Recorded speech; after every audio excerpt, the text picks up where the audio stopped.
okay. Yes, okay, that's fine. That connects up with That's what all, I've been yeah. saying, okay. So when you're ready, oh yes, so my voice may or may not even appear, but we'll see. Well, one other name that you have cited several times is that of Charles Morris, who was in the, I suppose, in the ancestry of Peirce, not the ancestry, one of the students? No, don't know. Anyway, certainly, why does he resonate today? Well, I don't know that he does actually. He certainly does in our work in Bari. I've translated a few books by Morris, as I have by Sebiot, from English into Italian. I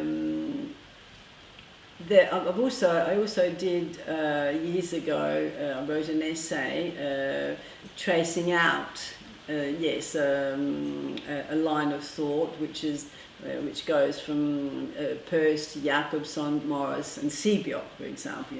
I identify a connection that holds, that shows the continuity in thought through these different names, each of which obviously has his own singularity with respect to the tradition.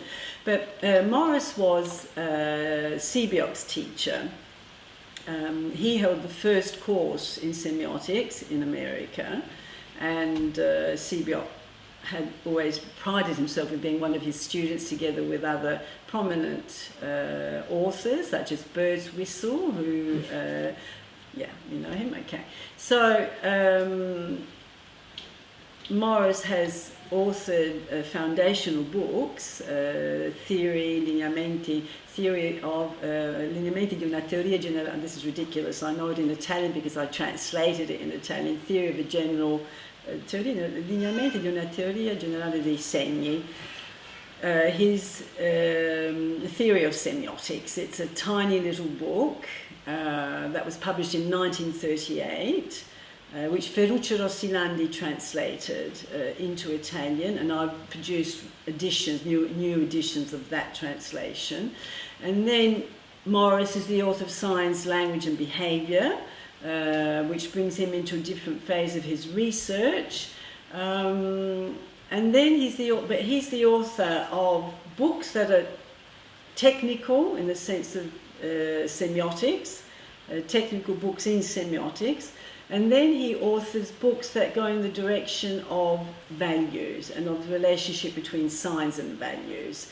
He would be one of the, I would consider him as one of the sources of semioethics. Morris, together with Peirce, together with Victoria Welby and her significs, Levinas, Bakhtin, etc. Morris, for what concerns that pathway, values, signs and values, he authors a series of very interesting books. One is Signification and Significance, which I have translated into Italian. Another one is called Pathways, and to do with world religions. He did research in China, for example. Morris was a Zen philosopher. And then he wrote a book in 1948, which Sebiot sent to me on my request, and this book is titled The Open Self, which I translated into Italian, L'Io Aperto, and I added a subtitle, The Metamorfosi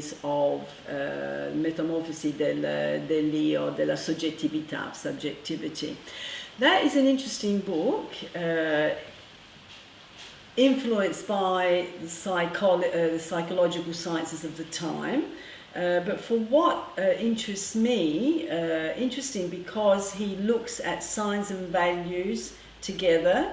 He insists, as does the Bakhtin school, various other schools in fact, insists that signs are not neutral, insists on the plurivocality, that's not his term, but on the plural nature of identity.